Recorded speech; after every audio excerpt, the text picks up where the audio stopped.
본건은 용인 신대지구 도시개발사업에 편입된 토지로서 지적확정조서에 의하면 용인시 처인구 역북동 819의 5 대지로 변경됐다.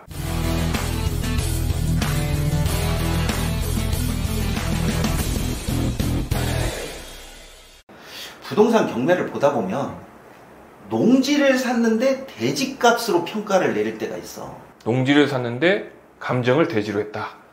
물론 이런 경우가 굉장히 특수한 경우인데 뒤바꿔서 생각해보면 없는 것은 아니야.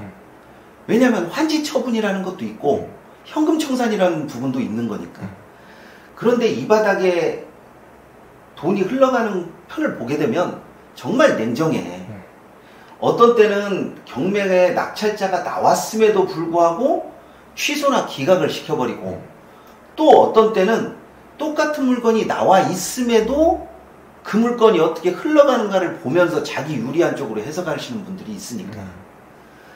그래서 오늘 가지고 온 물건은 예전에도 한번 소개를 해드렸던 물건인데, 그 물건에 낙찰자가 나왔는데 기각된 물건이야.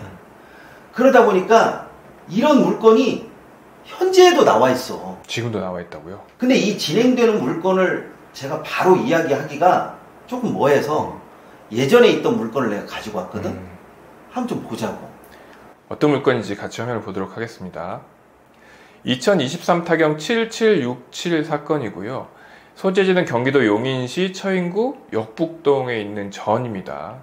지분 토지네요. 지분 토지고 25평 정도. 그리고 감정가가 3억 4천 정도의 감정가를 갖고 있는데, 한번 유찰됐을 때 2명이 입찰했습니다. 2명이 입찰해서 2억 7천 정도에 낙찰이 됐고 2등이 2억 4천을 썼네요. 이 물건 같은 경우는 바로 현금화 시킬 수가 있는 물건이야. 그러다 보니까 어떤 상황에서 채권자나 채무자가 이 상황을 놓고 볼 때 이 금액이 마음에 안 드는 거야. 채권자나 채무자 둘 다? 그렇지. 왜냐면 경매를 둘 다 취소시킬 수가 있으니까. 근데 둘 중에 누군가가 마음에 들어서 하지 않았는지는 모르겠지만 낙찰자가 나온 와중에 경매를 취소시킨다는 것은 나는 그다지 그렇게 좋게 보질 않아. 그렇죠.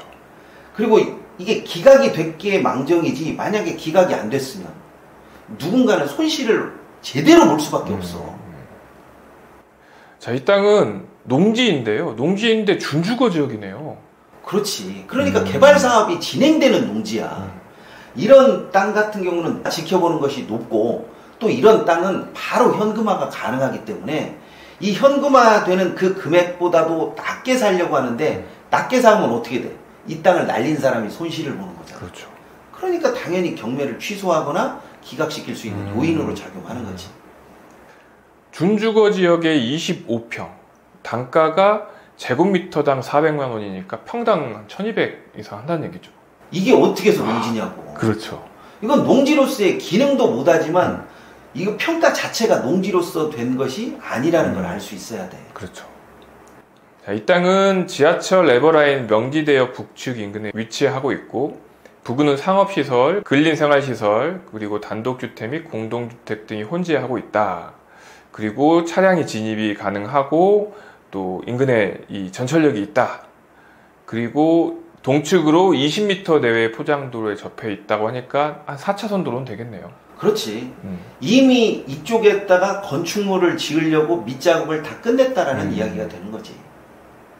법원 문건 접수 요약을 보니까 본건은 용인 신대지구 도시개발사업에 편입된 토지로서 지적확정조서에 의하면 용인시 처인구 역북동 819의 5 대지로 변경됐다. 그러니까 원래 지번은 420의 12였는데 이 도시개발사업에 의해서 환지가 됐다는 거죠. 환지로 819의 5 대지로 변경됐다는 얘기입니다. 이런 상황이 굉장히 특이한 케이스인데, 이런 상황이 되면 사실상 현금 청산이 원칙이야. 근데 환지로 주다 보니까 이게 미래 가치에 따라서 금액이 달라지는 거야. 근데 저 미래 가치를 높게 보는 사람도 있고 낮게 보는 사람도 있는데, 투자자 입장에서 나는 보수적으로 봐야 된다는 게 맞다고 봐. 따라서 저 낙찰 금액이 맞는데 누군가는 이 낙찰 금액을 마음에 들어라 하지 않기 때문에 기각시켰겠지. 참고로 현재도 이 역북동에 진행되는 경매 물건이 나왔는데 그 물건은 현금 청산이야. 근데 이제 이 현금 청산이 얼마냐에 따라서 이제 다른 거지. 만약에 현금 청산을 2억을 받는다라고 내부적인 규정이 나와 있는데 내가 낙찰을 만약에 1억 8천에 낙찰 받으면 나는 2천 이득을 보는 거고 내가 만약에 2억 정도로 잡혀 있는데 2억 5천에 낙찰 받으면 어떻게 돼? 5천 손해 보는 거야. 그렇죠. 이런 부분이 어떻게 보면 예측할 수 있는 부분이 아니야. 내부적으로 어느 정도 규정이 싹 다 되어 있는 상황이니까. 사진을 보니까 농지가 아니죠, 이미. 그렇지. 농지가 아니다라는 것도 있고 여기에 벌써 오피스텔 짓는다고 다 나와 있어. 주변이 아파트도 보이고요. 도로도 다 정비돼 있죠. 그리고 공사하려고 다 밑작업을 다 하고 있네요.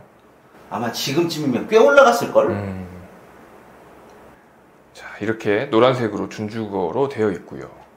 뒤에 공원도 있는 것 같아요.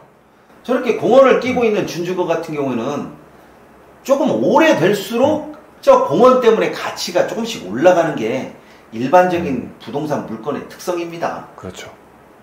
이미 이쪽이 다 저렇게 대지로 형성되어 있고 상업 건물이 다 들어서고 있는데 누가 여기서 농지 가격으로 환산해 주세요 하면 누가 좋아하겠어? 누가 좋아해요?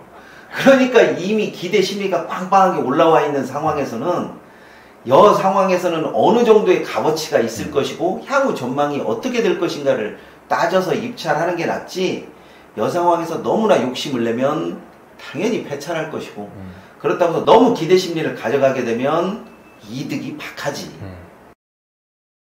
그래서 나는 이 물건을 그냥 단순히 여기 나와 있는 기각된 사건의 물건 이렇게 보지 마시고 이 물건을 가지고 있었던 기존 공유자에게 어느 정도의 보상 가격이 돌아갔으며 그리고 앞으로 나와 있는 물건을 어떻게 처리하는 것이 가장 나은 것인지 그 출구 전략에 관한 관점으로 보게 된다고 하면 이 물건이 하나의 지표가 될 거라고 나는 봐. 앞으로도 이 역북동에 관한 물건이 나올 수도 있고 이 역북동에 관한 물건이 어떤 식으로 경매가 나와서 흘러갈지는 모르겠지만 이 물건이 하나의 바로미터가 될 거라고 나는 봐. 그래서 기각된 물건이지만 이 물건으로 인해서 파생되는 일이 꽤 여러 가지가 일어날 것 같아서 이 물건을 다시 한번 제가 분석을 해드렸습니다. 네, 이번 시간은 여기까지 하도록 하겠습니다. 감사합니다.